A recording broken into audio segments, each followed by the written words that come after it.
Hello, everyone. I wanted to reach out to you today, as Father Kevin, just to let you know how far-reaching your donations this year for our Lenten Almsgiving program went. Once again, you have truly blown me away with the amount of donations that have been given for each and every week, and I just felt that you needed to understand just how large this particular event was this year. So our very first week, we had Hartford Community Action Agency, and they had wanted some toiletries for children and adults. And you came through with quite a lot of things, and I have to say for weeks afterwards, I continued to separate out and send additional items back to them. They were just blown away again by the amount that was given to them. We moved into week 2, which was the Char House, and that was a new organization this year, which is a halfway house for women in Bel Air. When she arrived to have her donations loaded into her car, she was really taken back. She had no idea at the amount of goods that our parish would be sending to them. And actually, once we filled the van, or her sports utility to the peak, she asked that the others be given to other houses that maybe would be able to benefit. So I knew we had another addiction house coming up, so we kind of set those aside and continued to add to those. Anna's house, I'm sure if you haven't seen the pictures in the bulletin, you should look.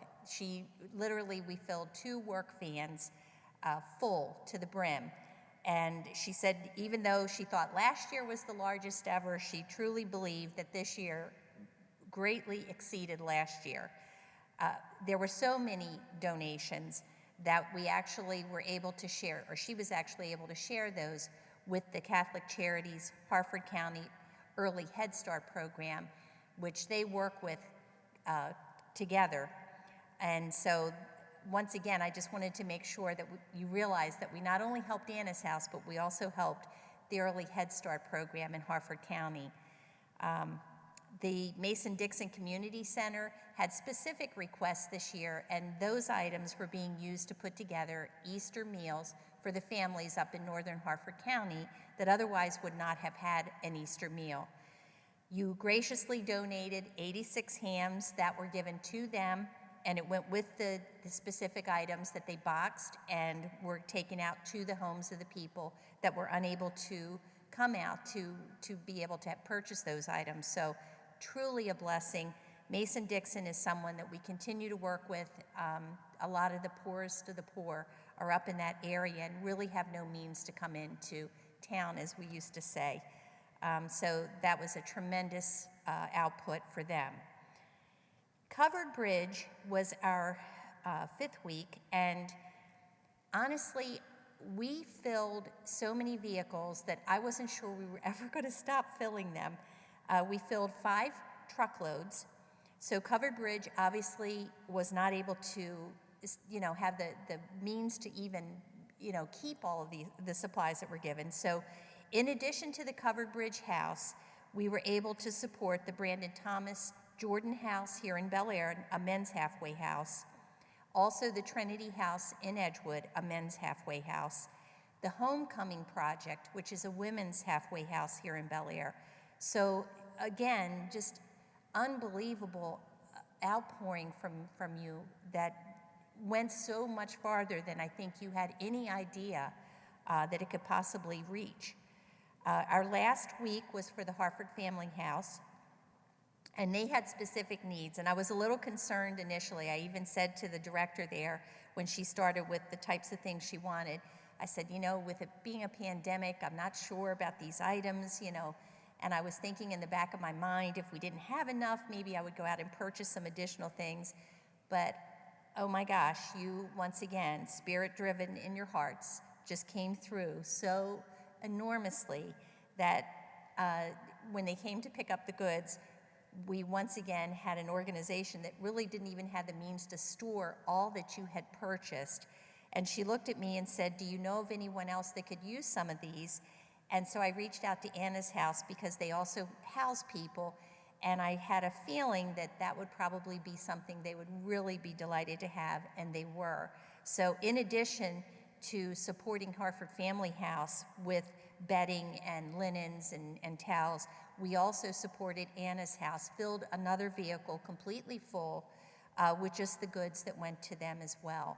So overall, you are one amazing parish. I think one of the things that some had questioned was we did not request any paper goods from the church for any of these different organizations. And the reason we didn't is we worked with our elementary school and the middle school this year, who supplied an enormous amount of paper goods that we kept storing in the back of the church. So this was truly a project of trying to keep everything separate each and every week for each organization.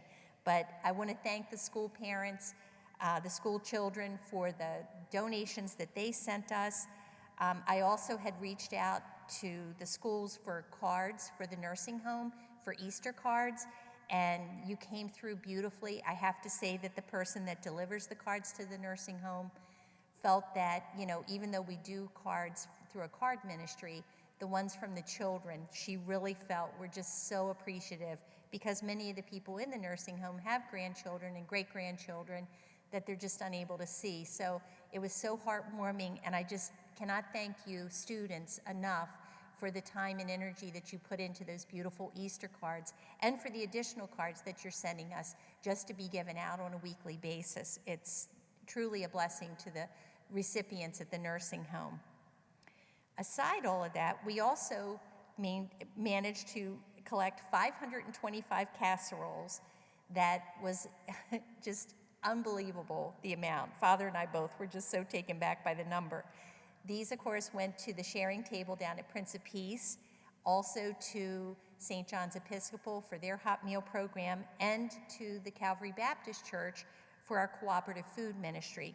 But the largest number, you really surpassed any number before. So I can't say enough thank yous. I hope you never get tired of me thanking you, because you're just an awesome group of people. We also, through the clothes that are donated, when people call me and ask me about donating clothes, I send them to the Cottage Thrift Shop.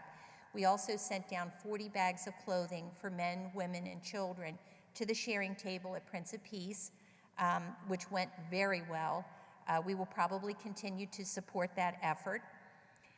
We also had 6 shut-ins reach out to me through the church for groceries, where, again, I work with the Beata Home Health Nursing. So through the Lent season, I had 6 individuals that needed groceries desperately. So that was taken care of. We also helped a mother and daughter that were a victim of fire in the Northern County with clothing and with some additional items. Again, all through your donations, this is all from you. Your efforts are being so well spread in this county that I just want to make sure you truly understand how far-reaching your efforts and your donations are going. I would like to thank Bel Air High School, because they continue to support us with a canned good drive, a food donation. I currently have food in the back of the church right now that we're going to be disseminating this week. But they've come through for us several times, so thank you, Bel Air High School. And I'd just like to thank all of you again. It's a lot of work, but it's such a blessing to know that we are helping so very many people in our county. And it's so heartwarming to see you and meet you at the door at the parish office, and how giving you are, and always asking me, what else can I give? So I thank you from the bottom of my heart. Our parish thanks you, and I know Father Kevin would like to talk to you for a few minutes, but again, please don't get tired of me thanking you. Happy Easter, everyone.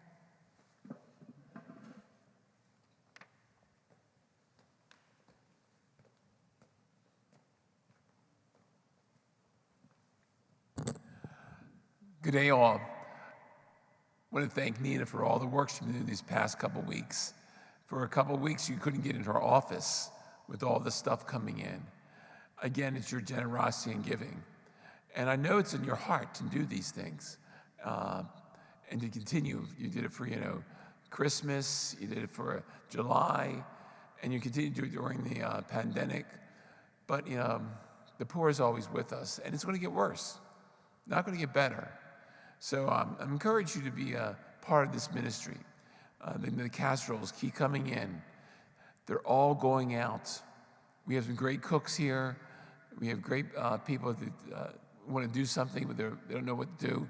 Casseroles, the idea of non-perishable foods coming in. We are reaching out and touching the whole county, from north to south to east to west. And I think it's one of a charge of our parish, the outreach of helping one another, being Christ to others. As we celebrate this Easter season, we celebrate the idea of new life. Well, if we can give opportunities to people who are really hurting new life, we're doing our part for Christ. But it doesn't end at Easter. It ends. Jesus said, go and spread the good news, live the life, witness the life. And that's what we're all called to do. So thank Nina and all her crew and volunteers for making things happening. But thank you for your generosity and things, what you've given through this past Lent. But I ask you to continue. From the bottom of my heart, I know it's there. I thank you enough, but we need to continue this ministry. It's not something you turn on and turn off. As Jesus, the poor is always with us, and we need to be Christ to them. By our little helping hands, whatever you do makes a difference. And I'm going to thank you for that. That difference is being felt throughout the county. We just got to turn it off and continue on. Again, thank you, thank you, thank you. Have a good day now.